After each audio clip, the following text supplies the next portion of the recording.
Bismillahirrahmanirrahim. Assalamualaikum warahmatullahi wabarakatuh.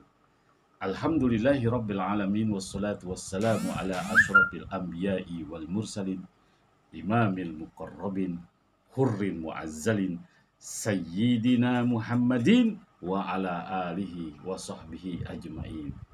Allahumma salli ala nabiyyil hasimiyyi Muhammadin wa ala alihi wa sallim taslima. Sahabat Buya Helmi, pencinta amalan yang Allah Subhanahu wa Ta'ala berikan keberkahan kepada kita semua dimanapun kita berada. Al-Fakhir Buya Helmi senantiasa bermunajah kepada Allah Subhanahu wa Ta'ala. Semoga sahabat-sahabat Buya Helmi dimanapun berada, pada saat menjalankan segala aktivitas kegiatan sehari-hari, Allah lancarkan kegiatan aktivitas tersebut, Allah luaskan segala rizkinya, dan Allah berikan kekuatan, kesehatan, serta perlindungan dari Allah Subhanahu wa Ta'ala. Sahabat Buya Helmi, pencinta amalan yang Allah Subhanahu wa Ta'ala berikan keberkahan kepada kita semua dimanapun kita berada. Insya Allah pada tanggal 20 Oktober nanti tahun 2024, bangsa Indonesia, negara Republik Indonesia akan mendapati suatu pemimpin yang baru, yaitu Presiden Republik Indonesia yang akan diambil sumpahnya pada tanggal 20 Oktober nanti. Perlu sahabat Buya Helmi ketahui, dalam konten kali ini, Al-Fakhir Buya Helmi merasa khawatir. Kenapa khawatir? Karena inilah merupakan suatu tanda-tanda hari kiamat pada saat pemimpin negara Republik Indonesia yang kita cintai diambil sumpahnya. Terlepas Anda pro atau kontra, itu bukan urusan Al-Fakhir Buya Helmi, tapi Al-Fakhir Buya Helmi berdasarkan dari hadis yang diriwayatkan oleh Imam Bukhari wa Muslim. Sahabat Buya Helmi, pencinta amalan yang Allah Subhanahu wa Ta'ala berikan keberkahan kepada kita semua dimanapun kita berada. Waspada dengan pemimpin yang bodoh dan kekanak-kanakan. Sekali lagi, waspada dengan pemimpin yang bodoh dan kekanak-kanakan. Jika pemimpin seperti itu ada dan enggan memerintahkan pemerintahannya berdasarkan petunjuk dari baginda Rasulullah Sallallahu Alaihi Wasallam, maka ini merupakan salah satu dari tanda-tanda yaumil kiamah. Bahkan Rasulullah Sallallahu Alaihi Wasallam memerintahkan umatnya agar berdoa, memanjatkan doa kepada Allah Subhanahu wa Ta'ala untuk diberikan perlindungan oleh Allah Subhanahu wa Ta'ala dari pemimpin yang bodoh dan kekanak-kanakan. Inilah dua pemimpin yang amat buruk apabila dia menggenggam kekuasaan, memimpin dalam suatu kepemerintahan. Ia akan mendapat atau menjadikan kekuasaan itu mudarat dan kerusakan. Sekali lagi, ini bukan kata Al-Fakhir Buya Helmi. Ini dari hadis Rasulullah Sallallahu Alaihi Wasallam. Bahkan Rasulullah Sallallahu Alaihi Wasallam memerintahkan umatnya, sekali lagi memerintahkan umatnya agar berdoa minta perlindungan dari pemimpin yang kekanak-kanakan. Bunyi doanya, Allahumma inni a'udzubika min imarah. Itulah doa yang disampaikan oleh Rasulullah Sallallahu Alaihi Wasallam dengan kita membaca doa yang Rasulullah ajarkan. Allahumma inni a'udzubika min imaros sibyan wasipaha. Ya Allah, sungguh kami berlindung kepadamu dari pemimpin yang kekanak-kanakan dan pemimpin yang bodoh. Hadis ini sahih. Doa hadis ini sahih. Siapa yang meriwayatkan hadis ini? Yang meriwayatkan adalah Imam Bukhari wa Muslim dalam hadis Adabul Mufrad. Sahabat Buya Helmi, pencinta amalan yang Allah Subhanahu wa Ta'ala berikan keberkahan kepada kita semua dimanapun kita berada. Doa baginda Rasulullah Sallallahu Alaihi Wasallam tercantum dalam Adabul Mufrad, yakni salah satu kumpulan hadis yang diriwayatkan oleh Imam Bukhari wa Muslim di luar kumpulan hadis sahihnya yang masyhur Al-Jami' Asy-Syahih atau populer dengan sebutan Sahih Bukhari. Di satu sisi, sabda Nabi Shallallahu Alaihi Wasallam adalah doa, di sisi lain adalah pelajaran besar dan patut direnungkan. Untuk siapa? Untuk umat Islam, yakni bahwa yang menjadi pemimpin bagi suatu kelompok, bagi suatu wilayah, bagi suatu negara atau bangsa tidaklah pasti orang yang mempunyai dan memiliki kedewasaan berpikir yang sangat matang.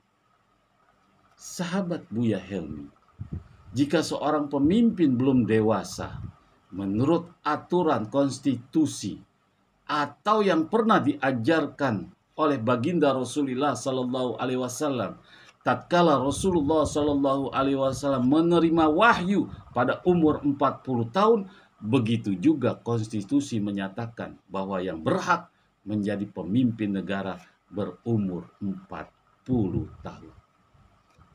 Tapi nampaknya bangsa Indonesia melanggar konstitusi tersebut. Hal ini memang sudah kudrat dan iradat Allah Subhanahu wa Ta'ala.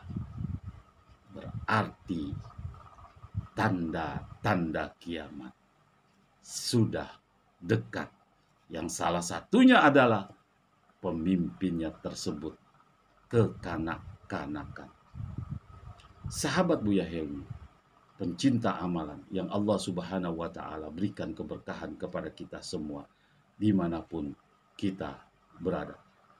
Qala Rasulullah Sallallahu Alaihi Wasallam, akhafu alaikum sittan, imaros supaha'a, wasabkat dami, wa bai'al hukmi, wa qati'atur rahma, wa naswan yattakhidunal Qur'an mazamir kasrata surat. Rasulullah Shallallahu Alaihi Wasallam dari Auf bin Malik radhiyallahu an berkata, Rasulullah Shallallahu Alaihi Wasallam beliau bersabda, aku khawatir, sabda Rasulullah, sekali lagi, aku khawatir atas kalian 6 perkara. 1, imaro supaha, orang-orang yang bodoh yang menjadi pemimpin. Yang kedua, menumpahkan darah, jual beli hukum, memutuskan silaturahmi, anak-anak muda yang menjadikan Al-Quran sebagai seruling-seruling, dan banyak algojo yang zalim. Hadis diriwayatkan oleh Imam Tabrani dalam Al-Mujjamu Kabir halaman 18, juz 18 halaman 57 nomor 105. Sahabat Buya Helmi, pencinta amalan yang Allah Subhanahu wa Ta'ala berikan keberkahan kepada kita semua dimanapun kita berada. Hikmah hadis ini, sangat mungkin seorang menjadi pemimpin bagi satu kaum atau wilayah padahal ia masih kanak-kanak, yang sifatnya tidak pula matang pikirannya maupun pribadinya. Itulah merupakan fenomena tanda tanda hari kiamat.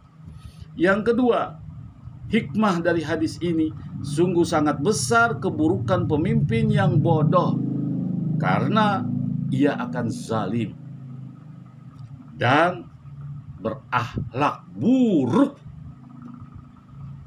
Terlebih jika ia pandai memoles dirinya, sehingga di tempat baik banyak fitnah yang akan terjadi. Dari kekuasaan pemimpin yang zalim itu, karena itulah kita perlu senantiasa memohon kepada Allah Subhanahu wa Ta'ala dengan suatu permohonan yang diajarkan oleh Rasulullah Sallallahu Alaihi Wasallam. Lantas bagaimana kalau kaum itu menerima, kaum itu memilih, kaum itu menghormati? Sahabat Buya Helmi, Allah Subhanahu wa Ta'ala berfirman, wa kadzalika nuwalli ba'duz zalim ba'dhan bima kanu yaksibun. Ya. Dalam surat Al-An'am ayat 129, jelas Allah memberikan suatu peringatan kepada kita. Demikianlah kami jadikan sebagian orang zalim menjadi penguasa bagi sebagian orang zalim lainnya, disebabkan dosa yang mereka kerjakan. Sahabat Buya Helmi, pencinta amalan yang Allah Subhanahu wa Ta'ala berikan keberkahan kepada kita semua, dimanapun kita berada. Ingat hadis Rasulullah Sallallahu Alaihi Wasallam, mari sama-sama kita berdoa kepada Allah sehingga kita terhindar dari azab Allah tentang pemimpin yang kekanak-kanakan. Allahumma inni a'udzubika min imaros sibyan wasupaha. Allahumma inni a'udzubika sibyan wasupaha. Ya Allah, aku berlindung kepadamu dari pemimpin yang kekanak-kanakan. Sekali lagi, janganlah melanggar perintah Allah. Apalagi perintah Allah itu sesuai dengan konstitusi kita. Tapi jika dipaksakan, mari sama-sama kita berlindung kepada Allah. Sahabat Buya Helmi, pencinta amalan yang Allah Subhanahu wa Ta'ala berikan keberkahan kepada kita semua dimanapun kita berada. Itulah suatu peringatan, tanda-tanda kiamat sudah muncul di negara yang kita cintai, negara Republik Indonesia. Mudah-mudahan kita segera mendapat perlindungan dari Allah Subhanahu wa Ta'ala, di mana kita doa kepada Allah untuk kita minta perlindungan dari pemimpin yang kekanak-kanakan. Semoga bermanfaat. Jangan lupa like, share jika bermanfaat, dan komen agar konten YouTube Buya Helmi berkembang di tengah-tengah sahabat Buya Helmi, pencinta amalan yang Allah Subhanahu wa Ta'ala berikan. Assalamualaikum warahmatullahi wabarakatuh.